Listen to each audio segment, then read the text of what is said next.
and hopefully Joanne will tell me that. All right, and so our first presenter, and I'm going to introduce everybody together. So I'll come back towards the end to do Q&A. Is that all right? Sounds good. Sounds good. All right. So our first presenter is Gabrielle Kubi, and she's a doctoral candidate in the University of Michigan's combined program in education and psychology. She graduated from Cornell University with a BS in human development with minors in education and inequality studies and holds a master's of science in psychology. During Gabrielle's undergraduate year, she participated in the program for research on youth development and engagement. And that is a community engaged translational research program partnered with New York State 4-H to better cultivate positive youth development within NYS 4-H programs. Our next presenter after that will be Sasna Morsheh, and she should be joining us virtually. Born and raised in Ethiopia, she's a senior at Virginia Commonwealth University, majoring in psychology with a minor in biology. She immigrated to the U.S. at the age of 17 with aspirations to become a neuropsychologist with a primary interest in the psychological effects of stress and trauma on children caused by war and natural disasters. I'm so excited to hear from her. And then after Sasna is done, Dr. Janice Parker. She takes a healing approach to understanding the intersections of history and current practices to inform services that help communities to thrive and grow. Her research focuses on a culturally responsive mental and behavioral health services, social cultural factors, and positive youth development, especially among Black K-12 students, religious and spiritual diversity among marginalized youth. As a licensed psychologist and researcher focused on multicultural practice, Dr. Parker has consistently trained students to respond to the needs of diverse populations by providing holistic mental health care for youth and family. And then lastly, we will have Carol Miller and Burnell K. Irby. Carol Miller is a retired early childhood teacher.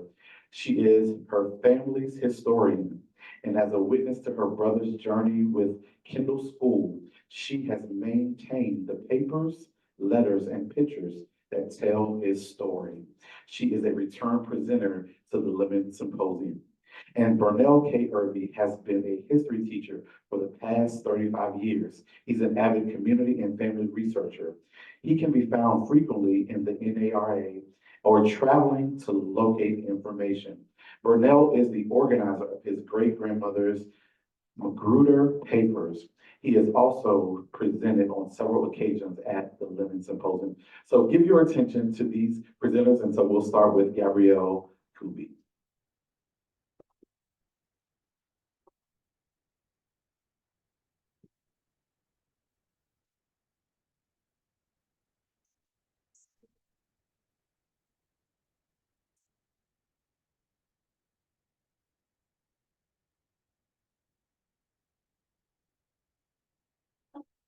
All right. Okay. Let me go back a bit. Okay. So good morning, everybody. Ramadan Kareem. My name is Gabby or Gabrielle. As was mentioned before, I'm a fourth-year PhD candidate in education and psychology at the University of Michigan. And today I'll be presenting some findings on a research project of mine about care. But just to kind of get us started off before I get into the findings from my project, I wanted to share a message from myself and two of my co-authors, Eden and Mara, and just to explicitly state that these are our opinions, not necessarily the rest of the co-authors on this paper, the faculty members that we work with, the institutions that we're part of, or the people that we collaborate with, or my colleagues here in this space. So just to kind of summarize the whole bunch of text that you see here, as Black feminists, we're always thinking about how to center care in our work and how to do that not just in local settings, but on an international field as well. So as Black feminists, we are aware and we're part of a long social justice tradition of solidarity between Black and Palestinian communities striving for justice. So considering that this is like the holy month and just thinking about the near century long genocide that has been occurring in Palestine. We are advocating for a decentering of Zionism in this moment to show care for our Palestinian, Arab, and Muslim siblings. And we stand in solidarity with anti-Zionist, pro-Palestinian movements that do not weaponize anti-Semitism in ways that are ultimately harmful to all of us. So from the river to the sea, with love, free Palestine. Free Palestine. Thank you. All right, so now I'll talk about my research. So these are findings from a project of mine entitled Growing with Each Other, Cultivating Reciprocations of Care Through a Critical Conversation Space Curriculum. So the first thing you all may be wondering are, what are CCSs? What are critical conversation spaces?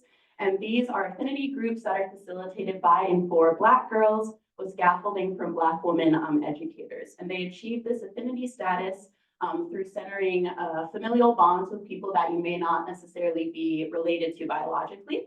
And this fictive kinship is cultivated through reflection on a common issue or theme, oftentimes having to do with gender, race, or the intersection between those constructs.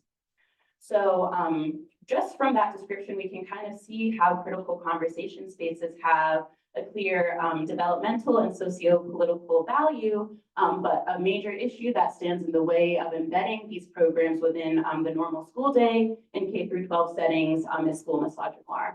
And I define school misogynoir as a violent developmental obstacle to Black girls and Black women's gendered racial safety in schools due to their simultaneous and interlocking oppression at the intersection of anti-Black racism and sexism. So it's not just this additive effect of being Black and being a woman and being marginalized in those ways, but the unique and specific challenges that come from their socio-political positioning. So because of school misogynoir, we see personnel constraints that prevent CCSs from being part of the school day. There aren't always people who are willing, able, or trained to facilitate these spaces for Black girls. And moreover, they constitute a form of cultural taxation. So even though it is an honor and a privilege for Black women educators to engage in this work, we also see Black women teachers being overworked, underappreciated, and bearing the brunt of a lot of the labor for diversity and inclusion initiatives in schools. This is not work necessarily that their white colleagues or their masculine colleagues can undertake. So because this constitutes an extra form of labor, even though it is a form of celebration as well, we can consider this cultural taxation. So thinking about this, I wanted to kind of explore what it would mean or what it would look like to have extra help, extra bodies engaging in this critical conversation space facilitation, and thinking about what it would take to train young Black women educators to engage in this work. So because of that, following the pilot of Circle of Sisters, which was a high school-based CCS, also based on research that I presented here last year, we decided to expand the program after its pilot and to include additional facilitators in the space. So the training for these facilitators occurred through a semester-long community-engaged course on Black girls and women's psychoeducation. And there were 6 Black girl university-based students whose experiences I will be exploring. They were recruited, probably through seeing this flyer online on campus somewhere. And then my school partner, the assistant principal at the high school where I do my programming, and I interviewed these students to see what their commitments to helping Black girls develop in positive ways were. So as I said, we started off with some course advertisement and recruitment. This was followed by those pre-enrollment interviews that I mentioned earlier as well. Training took place over the 15 weeks of the semester last spring term. And then to end the semester, we had Visit Day, which was a full day campus visit where we hosted our high schoolers, our school partners on campus, and it ended with the university students presenting the final projects that they had co-constructed with the high schoolers, exploring topics of identity and Black girlhoods and racism. So through this course, we were able to identify a group of students who were available, willing, and now trained to facilitate CCSs, helping to combat some of those challenges of school misogynoir that I named before. But specifically, you may be wondering what their training entailed. And this kind of falls underneath 2 umbrellas of ways of knowing as well as practical skills for facilitation. So in thinking about the epistemological or the way of knowing kind of training that the students were exposed to, we were centering Black and critical race feminist takes on some of these topics. We did way more during the class. I know I was there because I taught it, but this is just a summary of some of the things that we learned about. So we were learning about developmental experiences, socialization and coping, communication as a form of resistance, Black women's relationships with one another, body and affect, so not just the physical experience of being in a Black feminine body, but also what your emotions as a person who is marginalized can tell you about justice and oppression. And lastly, we explored the topic of belonging as well. And then in terms of practical skills that they were bringing into the high school space, we were focused on empathetic and assistive pedagogical strategies like critical dialogue, so engaging respectfully in conversation with people, but engaging in conversation in a way that pushes consideration of power and oppression. Affinity space facilitation, how can we bring that kind of familial vibe into the work that we're doing at the high school, developing activities and lesson plans to do with the high schoolers, as well as reflexive, I'm gonna move this because I'm like, can y'all even see what's there? Okay, all right, okay. Okay, that's just gonna be what it's gonna be, I guess. Okay. Okay, and then the last thing that we covered was reflexive self-reflection. So reflecting on our identities and our values, but doing so in a way where we were considering our relationships to power, our assumptions, and how that might impact our facilitation of Circle of Sisters. So because reflexivity was a major thing that I encouraged my students to engage in, I wanted to share a little bit about my own positionality and my own identities as well.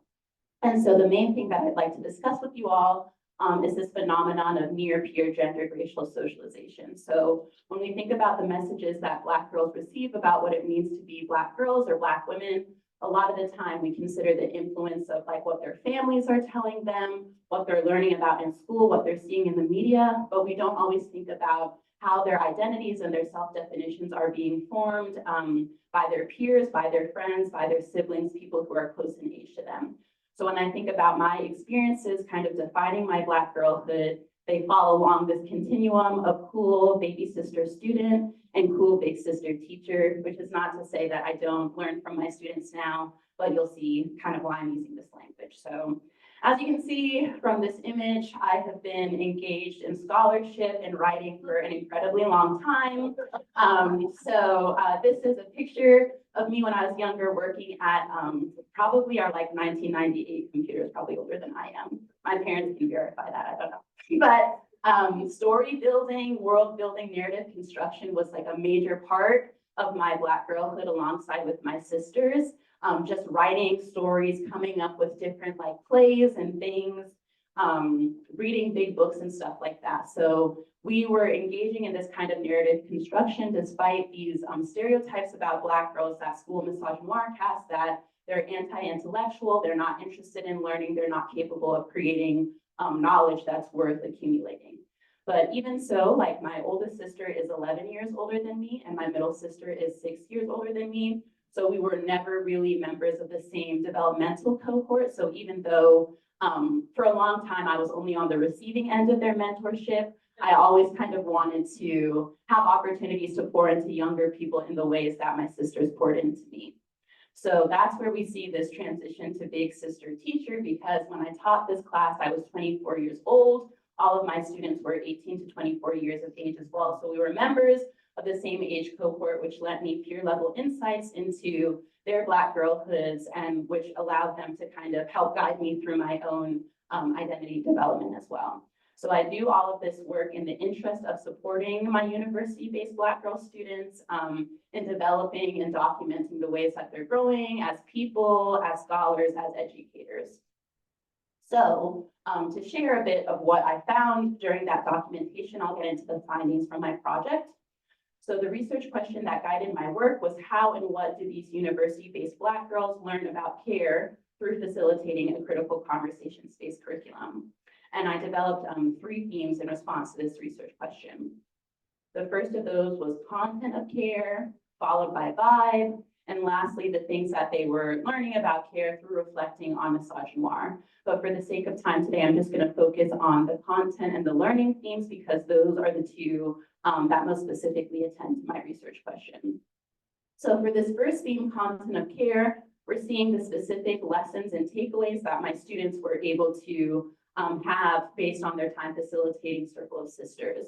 So this is a composite narrative, which means it's sourced from quotes from all of my students all throughout the semester. And so here we see them reflecting on the fact that they didn't have an overwhelming presence in the space. It was a space where Black girls could fill it up with what made them unique, what made them feel safe and comfortable, and that ability being a very empowering thing.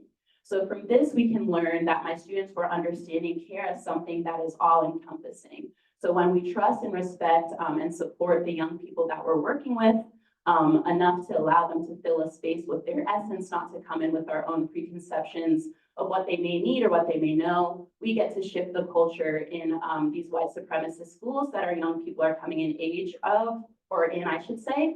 And then the culture of care becomes something that inflates and fills up the space. Moreover, my students were starting to think about care as something that involves, like I said, respecting other people's individuality enough to allow them to shape the space alongside of you. So it wasn't, we're from the university, we're older than you, we're gonna set the rules in this space. It was recognizing everybody's personal essences, their personalities, their different flavors, and respecting them enough to come up with a communal understanding of what we needed the space to be and what we wanted to learn and teach each other. So the learnings about care that I just kind of shared were facilitated through my students reflecting on the nature of misogynoir. So they were making meaning based on things that they understood already or things that they were coming to learn over the course of the semester about gendered racial systems of power and also lessons from the theory of Black feminist thought. So here we see my students reflecting on the fact that self-care for Black girls and Black women often involves surrounding yourself with people of the same gendered racial identity, and that doing so creates a home place for you. So here they're talking about self-care as still something that requires being in community with other people, being accountable to other people, which is also a key facet of the way that Black women self-define themselves. Even their individual identities are shaped communally by those around them. And we see my students talking about this being the nature of self-care regardless of age. So it doesn't matter if you're a girl, it doesn't matter if you're a woman. At the intersection of your age, gender, and race, that community and accountability are things that you need. So my students here are displaying some intersectional awareness. And they're talking about this self-care as happening within the specific context of a home place, which is a construct from Black feminist thought that is defined by being in community with Black girls and women in ways that center resistance, ways that make people feel protected and nurtured. So we see that embodied understanding of Black feminist thought, and then we see specific and explicit use of Black feminist language to make sense of how they're navigating Circle of Sisters. So all in all, I think care is very foundational to consciousness raising. It's not just something that is emotional or mental, but it has immense socio-political value because it allows us to heal from misogynoir, and it itself is an act of resistance against, kind of capitalistic forces that say, we need to handle things individually. We need to just push through our struggles. We can show up for each other and be vulnerable about our experiences of marginalization, and then raise our consciousness and understanding about systems of power through that. Like I said before, because this kind of soul work entails a form of cultural taxation, we need to materially support the educators that are engaging in this work. So my research team and I were able to secure a grant to pay the past and current facilitators of Circle of Sisters to share an honorarium with our partnered high school. And we're in the process of planning another visit day for our high schoolers because this programming is still ongoing. And the last thing that I want to talk to you all about is the importance of continued kinship. So even though I taught this course last spring semester, I've had the opportunity to stay in community with my students. And my dissertation work, which I'm defending my dissertation proposal next Friday. Okay, it's kind of a big deal. Yeah. So my dissertation work is revisiting this class experience to understand some more about what my students were learning about the systemic nature of anti-Black gendered racism. So I'd like to thank you all for your care and your attention. I have one more minute left and I'll be excited to talk to you all during question and answer. But thank you to my various partners in this work. And if you have any questions, I look forward to hearing from you at the end. and connecting with you virtually after our time here. Come and get my contact information. Thank you so much. Thank you so much, Dr. Gabrielle. Next, we're going to have, and I'm not sure if you're still sharing the screen. Let's stop share. Okay. Next, we're going to have Sasna. You are live now. You can come off mute and turn on your camera and share your screen because you have those capabilities.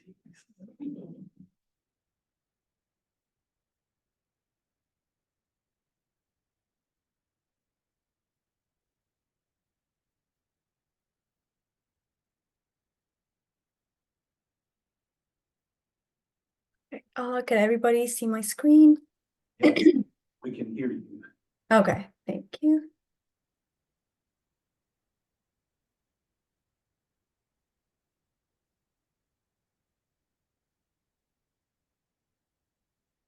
Okay. Hi. Good morning, everyone. My name is Sosna Marchet. I'm a senior at VCU, majoring in psychology with a minor in biology. Today I'll be presenting my study on the correlation between experiences of racism and racial identity amongst new African Americans, aka Black immigrants in the United States. So a little bit of background on me. I am an immigrant from Ethiopia. I immigrated to the United States at the age of 17. And through my transition from there to here, I had a lot of things to kind of get used to, the lifestyle, the education system, and also have an understanding of my identity, a lot of my identities, including my racial identity, which was very new to me at the time.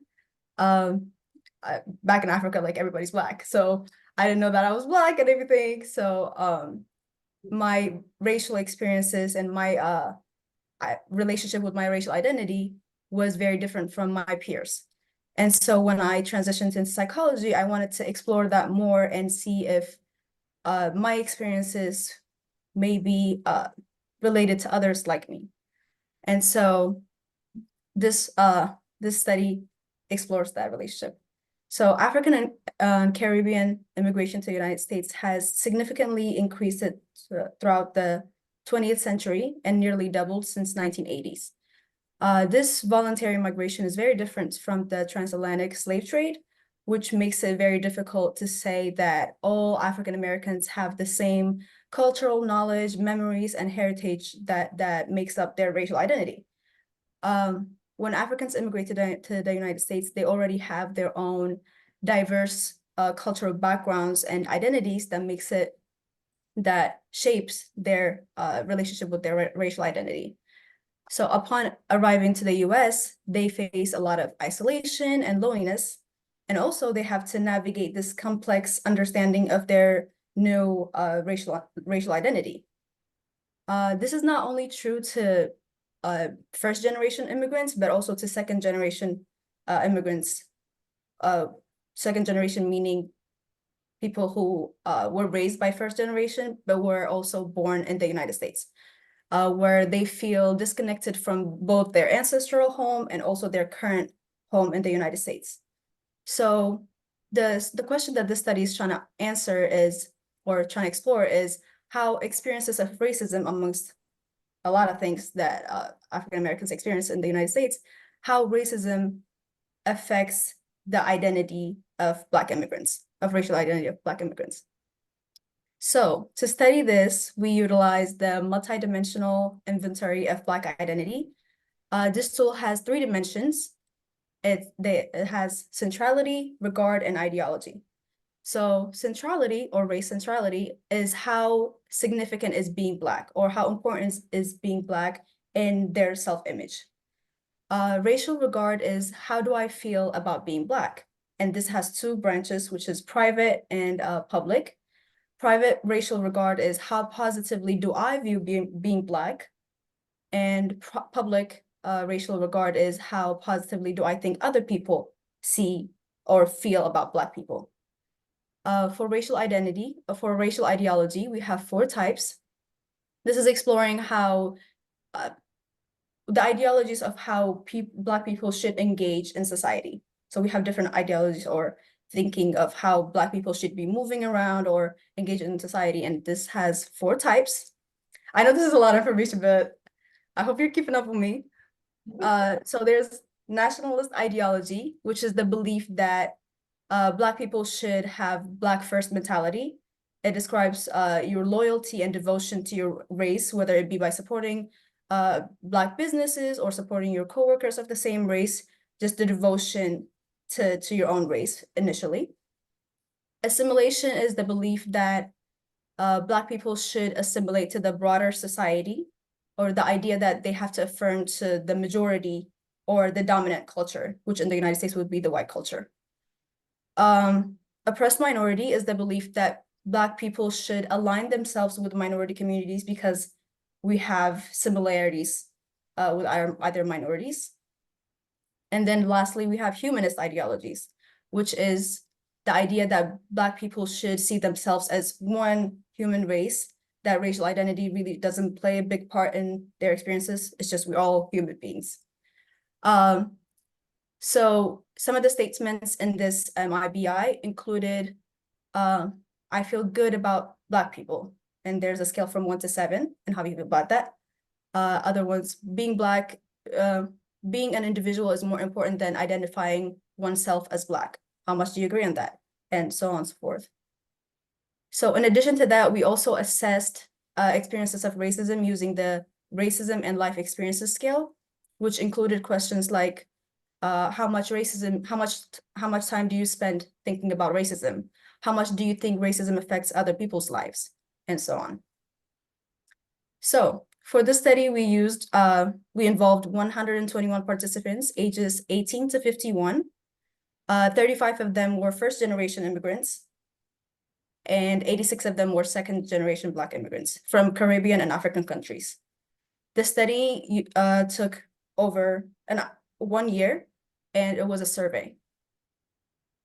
So the hypothesis that we had is with increased experience of racism, there would be higher centrality, as in like more feeling like that being Black is a big part of your identity, having higher private regard, and nationalists and oppressed minorities ideologies. So this means that we hypothesized that with more experience of racism, people would have higher or good feeling about being Black internally. They would have the Black comes first mentality, and also they would align themselves with minorities, minority ideology. So for the results, we found that experiences of racism were positively correlated with centrality, as we had hoped or assumed, and nationalist ideologies. But it was negatively correlated with humanist ideologies, which means that the more racism people experienced, the more that this ideology that we're all human beings kind of decreased, which kind of makes sense. But we wanted to see how these results may differ when it comes to first generation versus second generation immigrants. So for first generation, we found that the more racism they experience, the lower their score was in public regard and humanist ideologies. But for second generation, the more racism they experienced, the more their centrality went up, private regard, and nationalist ideologies. We don't really know definitively, because this is correlation, why that may be, but our hypothesis is that, well, from also looking around and stuff like that, is that for first generation Black immigrants, when they come to the United States, they're not aware of the racism or the extent of racism that happens in the United States. So the more racism they experience, this knowledge of, oh, people don't feel good about Black people. They really don't like us. That ideology, which is public regard, goes up. And the humanist ideologies or public regard goes down. And humanist ideology, which is that we're all human, also goes down. But for second generation Black immigrants, they've experienced racism they're all like the idea that racism exists is not news to them, because their experiences are very similar to the African Americans who have dealt with discrimination all their lives. So the more racism they experience, the more they know that it has nothing to do with them, and therefore it's not my problem that the racism exists. Like, I'm still Black and I'm proud kind of ideology heightens, but also the fact that I have to support my Black peers, Black businesses, that which is the nationalist ideology, also goes up. That's our hypothesis. But we hope that future research go in detail with interviewing first and second generation Black immigrants to kind of understand why that may be, and really dive in and trying to narrow the bridge in our understanding of the Black immigrant experiences, because it's very understudied. The experience of Black immigrants is very much understudied. I couldn't find much research about it. That's why I delve into it. So we hope that future research dive into that. Yeah. I also wanted to add how these hypotheses, or why these results may be, was very much intertwined with my experiences and the experiences of other Black immigrants, because I have a little sister that basically grew up here from a young age. And the more racism she sees on the TV or anything that she like understands, she's like, what is wrong with them? And like, you know, we're Black, we're proud, that kind of ideology I see in my sister, versus when I see my parents who immigrated to the United States at like age of 50, the more racism they see, they're like, oh, Black people are this and this and that, like that kind of like negative connotation, and this idea of them versus us is heightened on first generation Black immigrants, which I feel like needs to be explored more to kind of bridge the gap between Black immigrants and African Americans. Thank you so much for listening to my presentation. I'll take questions later on. Thank you.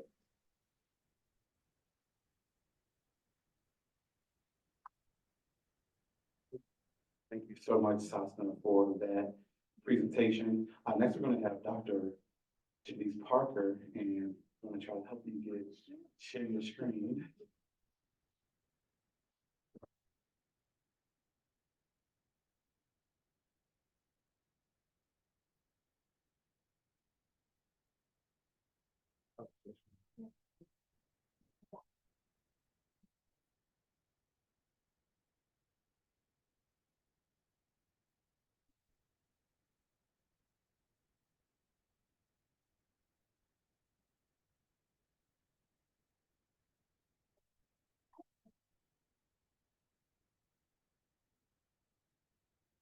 Hi, everyone. How are you all doing? Good. Good. I am Dr. Janice Parker, and I actually bring you greetings from the School of Education here at William & Mary. I am an associate professor here. In particular, I am an associate professor in the school psychology program. And as mentioned earlier, I'm also a licensed psychologist and a nationally certified school psychologist. I say all that to say it warms my heart to hear the next generation of psychology doctors and so forth engaging in this work, because it really is important. So I love this thread around those of us in the mental health profession are coming together to be a part of conversations related to healing. So I'm going to briefly share some work that I'm doing in my role as a fellow with the Bray School here, the Bray School Lab here in Williamsburg. And so we talked a lot about community and healing and so forth, but just to make sure that we're all oriented, because it sets the foundation for this particular talk, I want to remind us that when we think about community, right? Community can be a group of people living together in one area, or it can be a group of people who share common interests. And so that's going to become really important as I talk about the work that I am striving to do in partnership with the Bray School. So in partnership with the Bray School, I have designed an online micro course in which we affectionately call as the HEAL program. And in particular, it stands for History, Evoking Action, and Liberation. And so just to give you a brief overview, I know you'll hear about this later, We know that the Bray School, right, is identified as one of the oldest extant buildings that is dedicated to the education or miseducation of Black children in the country. One of the things we also know about the Bray School is that although one of the primary goals was literacy development, so teaching the children how to read, we also know that there was religious and racist indoctrination occurring as well. And in particular, through the content and the curriculum, emphasis was on the idea that God wanted them to be enslaved. God wanted them to be oppressed. God wanted them to assume their station in life. And so when we think about the intersection, which I don't think we talk about enough, of religion, right, in this country, and racism and education and the mental health of individuals, we know that we need to kind of take that time to do a little bit of deconstructing there, right? Or again, our liberation. And so when it comes to racism, as we've heard with the other panelists, we know that racism remains to be a public health crisis, right? And so we often hear terminology like post-traumatic slave syndrome, things like historical trauma, as well as mass group level trauma, and recognizing that some of those things, some of the messages that were taught, some of the ideology that was conveyed still permeates today in the 21st century. And so if we are to heal from racism then and now, then we have to confront these realities. And so when we know from a psychological mental health standpoint, we know that there are core tenets of what we call healing center practices, right? These are practices that are designed to help us be liberated and to overcome the trauma, the stress, the anxiety, the depression, all of the above that is a result of racism. And so first, we know that it's important to enlighten individuals, right? We're doing that through the Lemon Symposium this weekend.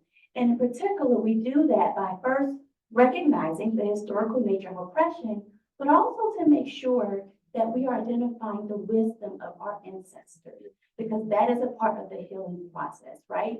We know that it wasn't all good, but we also know that it wasn't all bad. So how do we amplify the healing, the liberation, the joy, the creativity, the innovation that our ancestors exhibited even when they were shackled? We also know we do this by educating everyday people, and in particular, getting this information out to people who may never step foot in an academic setting. And so we enlighten the community, we enlighten everyday people, and we give that information and that knowledge back. And then finally, empowerment. Empowerment is about not just me standing up as an academic spewing all this knowledge out, but it's also inviting community members to share their story, to share their journey, and then to give feedback to those of us that are in the ivory tower so that we are responsive to community as opposed to talking at community. So keeping all that in mind, when it comes to the field of mental health and kind of taking back our history, learning about our history to promote healing and liberation, we know that this has traditionally occurred in individual and group therapy, right? Where people come into our spaces and we help people navigate it. Or as Gabby so graciously demonstrated, we know this also happens quite often through lessons delivered in K-12 settings when we're sitting with our Black boys and girls. Thank you, Gabby. However, we also now in the field of mental health are looking at different ways, right?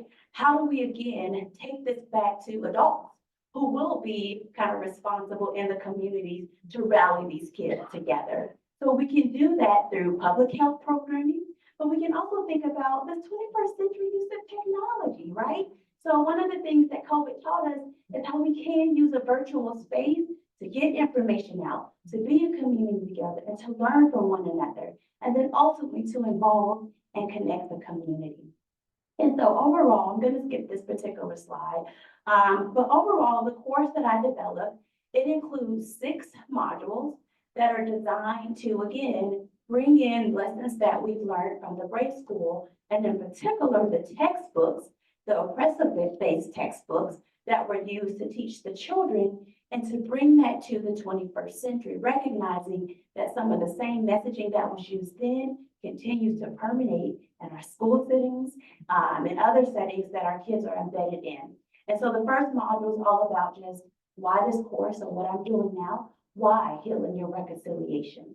The second module really takes that deep dive and looking at the intersection of religion, politics, oppression, but then also liberation. The third module is all about how prejudiced views of Black children and Black families impacted them and continue to impact us today in the 21st century.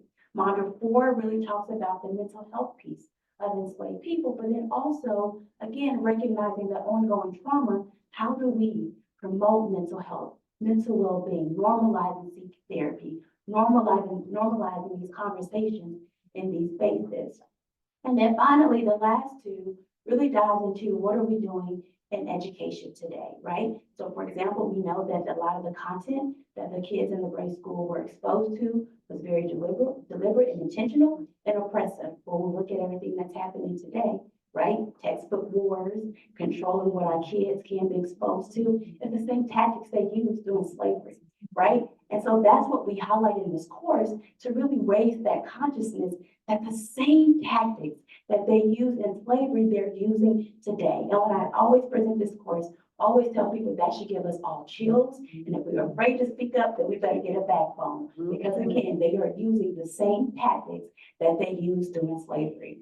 And then finally, the last module is about how do we instill a sense of agency and empowerment of our young people to be the next generation of activists. And so we provide examples and case studies, and I smile at that module, of how our young people are on the ground. They are doing the work. They are pushing the agenda. They are saying things that sometimes we are afraid to say, and they are doing it. And so how do we rally behind them, and how do we steward them in that work? So in terms of the modules, right now we are piloting it with 30 people. They come from a variety of backgrounds. Educators, we have faith leaders, librarians, local political leaders. I was afraid when I saw that, I was like, I'm gonna lose my job. But then I'm like, I'm tenured, so I can say what I want now. But then we also have members from community organizations. So learning from this process, because again, I am all about getting information back to the community. If you guys know Ella Baker from the civil rights era, she is my shero, because you always emphasize you gotta get the information back to the people. But we are learning. It is a gradual and slow process to this course, because unlike students and academics where we're kind of used to being in that mindset, everyday people got real jobs, real things going on. So I've had to send emails like, how are you progressing through the course? And they're like, we're taking our time. And so that is something that we're learning, right? It's a good point of feedback. Of course, I'm like, come on, y'all, we want the feedback. But that's something to recognize, right? Is that there's realities that exist outside of the four walls of the academic space. So considering their time and so forth. But nonetheless, we have gotten some feedback. People are saying that they love the content. They find that it's important, but what they really want is opportunities for face-to-face engagement. And that makes sense, because if you really are going to do healing, then it can't just solely be disconnected by us going through this kind of course. We can have the online discussions and so forth, but people really want to know, how can we sit together and wrestle with these ideas and wrestle with these concepts? And so in our next iteration in the next 2 years, my goal is to sit with that information and think about doing like a summer institute, right? Where we bring people together on campus in this space. And not only are we walking through the modules, but one of the things that we end with every module is concrete action planning. So how as a community, we can take something from this course and actually do something in our respective roles and our respective capacities. So I don't have a lot of data to share, but again, it is honoring community who have other things going on. But I would love, Q&A and get feedback from you all about how to continue to engage in this space. And that's all I have.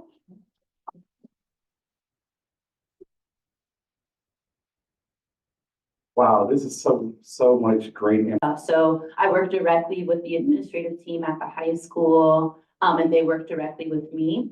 And so I'm not sure what the district level buy-in for my work looks like, but administratively, I think that we are able to collaborate well, because within the school, it's a predominantly Black high school, but there are slightly more boys than girls enrolled in the school. So when we began the partnership and I was asking the students, like, what's your schooling experience like? Do you feel like you're treated any differently because of what your gender is or what your identity is? A lot of the girls were sharing that they felt like the boys had a one-up in certain spaces. that there were things that they were interested in doing around the school, but that maybe there weren't enough material resources or that they felt like the boys' participation in things may be privileged. So in my work, I try to focus on what the girls need, and I think that garners buy-in from the better part of the administrators. But as a good partner, you know, I don't have the lived experience of being a Black boy or a Black youth who is like non-binary or gender non-conforming. So I try to think about other campus spaces or other people in the community who can fill in the gaps that I can and make those connections. So I think that I do that with the intention of trying to show I'm trying to be in genuine community with them, even outside of the things that I can contribute. So I think that helps us to cultivate a good relationship as well. So because right now, as it stands, the program that I've designed is adult-centered, I don't partner with K through 12 schools in this regard. Needless to say, as I said, you know, a few years from now, I am envisioning doing a summer institute. And unless things change as it stands, I am comfortable with doing it outside of the white gaze in K through 12 public schools. So again, I come from a school background, I'm a school psychologist, but I also know right now when it comes to exposing children, and in particular Black children, to our history and our history well, it is very watered down in K through 12 schools. And as I'm learning again from our ancestors, we know historically that real authentic learning happened outside of white dominated institutions. And so for me, again, things may change. I'm very reflective in the work that I do. At this point, I don't see myself going into K through 12 public schools unless I can do this work unfiltered. And if I cannot do this work unfiltered, I don't believe it does justice to our children. So right now, I don't have to worry about buy-in, but as it relates to William and Mary, my dean is very supportive of this work. The provost is very supportive of the work. Again, I collaborate with the Bray School Lab that is in conjunction with Colonial Williamsburg. Everyone is in supportive of this work, giving me the funding to do it, the support. And so that is something that I am truly grateful to be able to do in this space. Anyone else? Yes. I think, excuse me, for questions, I think they need to have a microphone so that people online can hear. Sure, no problem. I'll be a runner as well. Hi, I'm Kiana. I'm an alumni from William Mary. My question is also related to Dr. Parker, kind of following that up. I work in a museum. So how are you engaging museum spaces, historic sites, cultural heritage sites for these kind of conversations about healing? Because there are also seen as educational spaces where there's been a lot of harm done. So I'm wondering how you're engaging that site. So.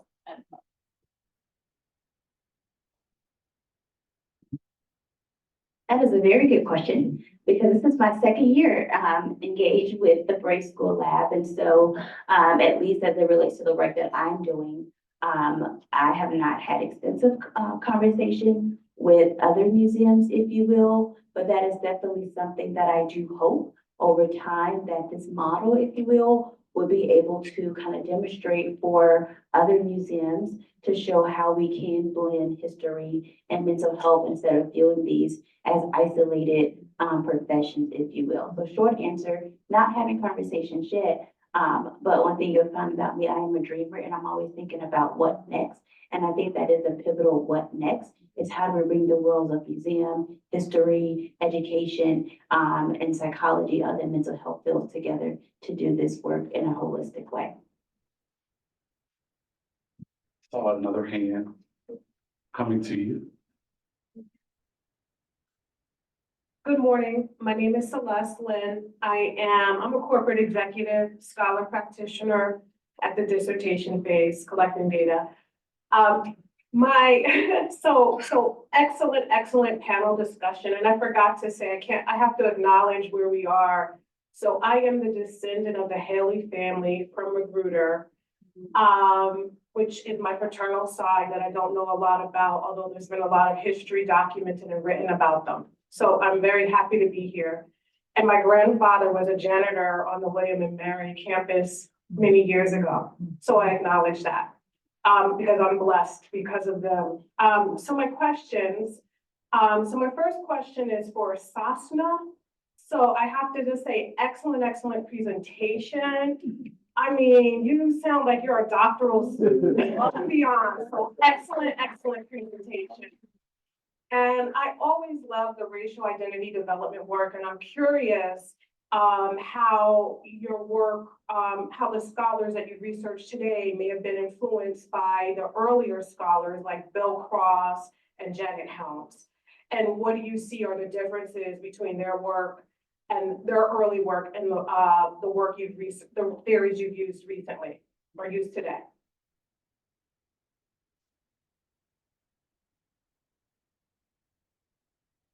She's still there. Is he still there? Okay. Oh, okay. It's okay. Is she got- Okay. She knows. Oh, okay. Can you hear me? Yes. Okay. Thank you so much for your comments. Thank you so much. I'm not really aware of those authors and researchers. I'm not familiar with their research, but I will be looking into that right now. I really got into psychology like a year ago, and I'm very much getting familiar with all the previous researchers and activists and getting familiar with the subject really. So thank you so much for that information. I'll be looking into that, but I'm so sorry that I don't have an answer for you right now. No worries at all. Your work is really, really important. I'm from New Jersey, near New York, where we have a large, very diverse population of people of African descent. And unfortunately, sometimes one of the challenges is with the different groups getting along and perceptions or misperceptions of them thinking they're better than us or the reverse. So your work is really, really important and has a lot of implications for healing. My final question is to Dr. Parker.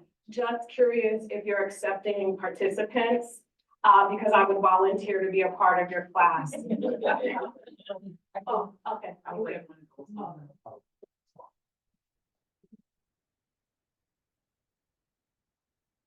Always ongoing for the next iteration. So I would definitely find some paper around here. If you want to leave your name and email address, and I'll kind of send follow up with that as well. So.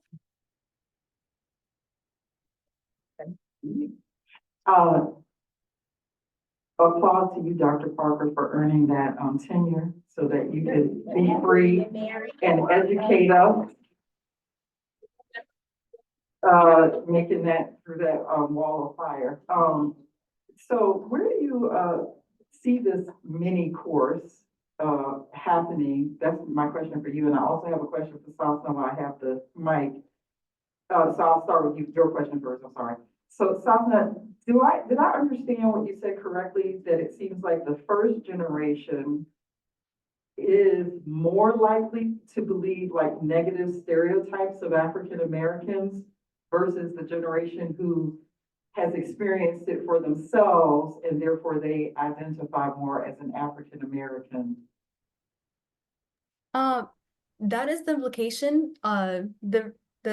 The results show that the more racism that first generation Black immigrants experience, the more they do believe that people around the world just don't like Black people in general, or like Black people are associated with negative things, Black people are not educated, Black people and this and that, all those negative things, they come to acknowledge it and like believe it.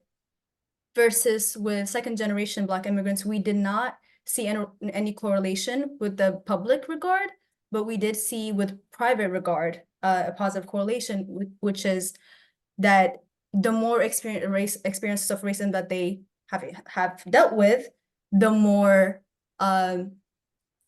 positive ideas that they have about being Black, or about how they feel about themselves as a Black individual. So yes, that's basically what that was.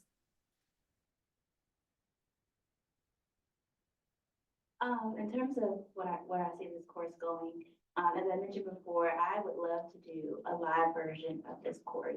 I know there are a couple of programs and projects in the School of Education that do bring communities in and they come in the classroom and they engage in different learning modalities. And if I am kind of staying true to this idea of bringing community in, that is something I would love to do as well, right? So create kind of an in-person course. I think over time, because again, one of the core goals is to inspire action planning. I would love to follow those who have taken the course to see what are they doing kind of within a month period, 6 month, 1 year window, and to almost kind of create like a digital archive so that others can see what people are actually doing as a result of the course. So that is kind of my ultimate dream and passion, if you will. It's not for only just the people to be involved in it and learn from it, but to do something with it, and then for us to capture that through storytelling and share that with the broader community that's broadly defined. But you said it's a mini course. Mhm. It's not a semester. Mhm. What ideally, So because it is self-paced right now, we haven't necessarily put like a time limit to it. I think that's why people are kind of taking time.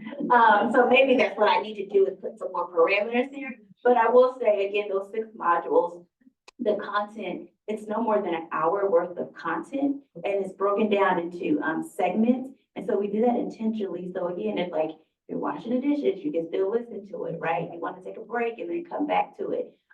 So hour long altogether for each of the 6 modules, but they're broken down into like 5 to 7 minute segments. So again, I don't think we have maybe narrowed down like what's realistic. If we were to kind of come back and say, let's put some actual parameters around it, still learning that. But that's kind of where we are right now. So I'm still in the early stages of learning, and this is something that's new to me and I'm figuring it out as I go, but I keep reminding myself that good research is not something that happens overnight. It takes a little bit of struggle. It takes things happening that you didn't anticipate happening. And so I'm trying to give myself grace to sit in that space of learning, problem solving, and going back to the drawing board. I don't want to give up on it just yet, and I'm not, but just trying to walk myself through even this as part of the learning process too. We'll take one final question. Stacey? Okay. Hello, I am the other Dr. Parker in the room. My name is Pat Parker. I'm at UNC Chapel Hill. I also am tenured. Full professor. All right.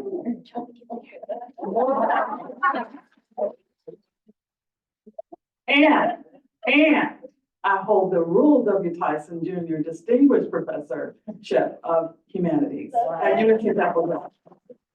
So I have a comment and not necessarily a question, just an affirmation really of what you said, Dr. Parker, about being tenured and doing this work, identity work, DEI work. And then I just want to say to you, Gabby, and to the young woman who's on, Sona, stay focused and you'll get there and you'll be there, and just wanted to affirm that. And then the other thing that I need to just affirm is that my most recent book that got me the full professorship and the distinguished professorship within the year, and I'm also director of the Institute for the Arts and Humanities, one of the most prestigious places. I'm claiming this because it's a story, it's a journey. That the book I wrote is called Ella Baker's Catalytic Leadership, a primer on community engagement and communication for social justice. And it was based on my work with Black girls in communities, testing out Ella Baker's model. So I'm just saying, keep doing that work. I just had to bring that into the room. This.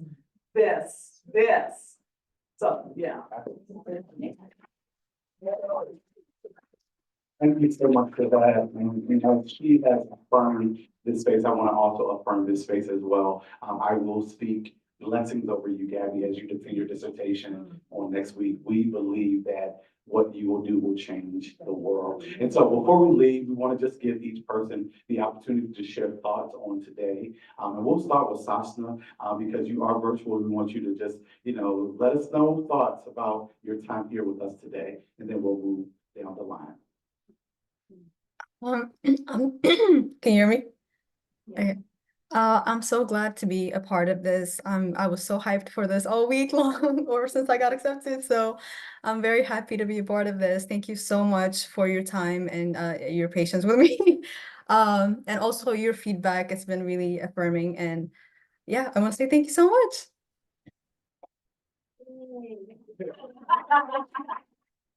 Yeah, I think this is my second Lemon Symposium, and I really enjoy presenting in this space because just like Dr. Parker was sharing, like this work that we do is important and we want it to have real world impacts. We want to share the knowledge that we have with people inside and outside of the academy. So thank you all for taking the time to come and learn, to ask your questions, to share with us your wisdoms and your affirmations. It is just my dissertation proposal, but next year, around this time, yes, I will be Dr. Kubi, and I'll be excited to come back here and share with you all about my dissertation and other things I'm up to. Thank you. I would just say, echo what everyone else has shared. Just thank you for your words of affirmation and encouragement. Again, I am sometimes a right now person, and when I constructed this presentation, I was like, I don't have a lot of data to share. Again, it hasn't gone as fast as I would have liked, and sometimes I'm like, well, maybe I should just give up on this altogether. But again, being in this space, hearing your feedback has really encouraged me to kind of take a step back, come back at it, but don't give up on its potential and what it can be. And so I say this with sincerity, that this is why I do it for community. And I am truly grateful for the affirmation, the feedback, the nods, the all of the above to encourage me to keep doing this work. I am grateful for each of you in this room.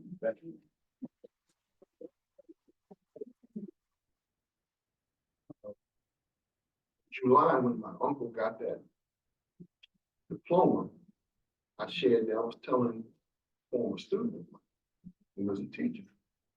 I said, well, when Black History Month rolls around, maybe I'll come to your school and give your students a presentation. So Black History Month rolled around. I called him, I said, you still want me to come? Can you please hold the microphone? Oh, you still want me to come and do that presentation? So needless to say, it kind of evolved, and she told me what they had been studying. So I'm listening to all this conversation about education. So she said, well, they are interested in slavery. I said, that's a topic. But I said, what I'm going to do, tell you what I'm going to do. I'm going to come in and tell you what we did when slavery was over. And so I started off with 4 of those panel presentation boards, wound up with 8. First board talked about how we self-emancipated. They said, we never do this. Second board, I said we did about 4, maybe 5 things. We went searching for lost relatives. So I had a painting that showed people walking. And some of the photographs I took from down here in Williamsburg, I said, we built schools. So I had a whole board with nothing but schools and scenes from the 1860s, 1870s on it. So we built churches. And surprisingly enough, down here in Williamsburg, we demanded our civil rights. The war ended in 1865. In 1865, in December, they had meetings in Hampton, Norfolk, Williamsburg, where they told them, so we want all the rights that white folks have. And he said, after we get these people organized, we're going to Petersburg, to Richmond, and then we're taking this to the War Department. That's who was in charge. So for all of that, the last 2 panels, no, the last 4, they did one on Magruder. I told them, I said, well, how many of you have been in Great Wolf Lodge? All the hands go up. I said, that's what was there 100 years before that. A little place called Magruder. I said, then we had to move, and you see this place over here? How many of you have been to Busch Gardens? I said, well, you keep going 2 miles past that, you're in Grove. So they are like, Mr. Irving, we never knew any of this. He said, we didn't, this is, the papers and all this stuff is sitting in my car, someone told me to bring it in here. But they said, we never knew Black people had this kind of power. And, they said, when are you coming back? And this was a school I didn't work at. So this was, you know, was probably three-dimensional. I had wound up with 8 panels, then I had paintings. Some showing the Great Migration, some showing people moving, look, you know, it was a Holyfield painting, and others were of people running to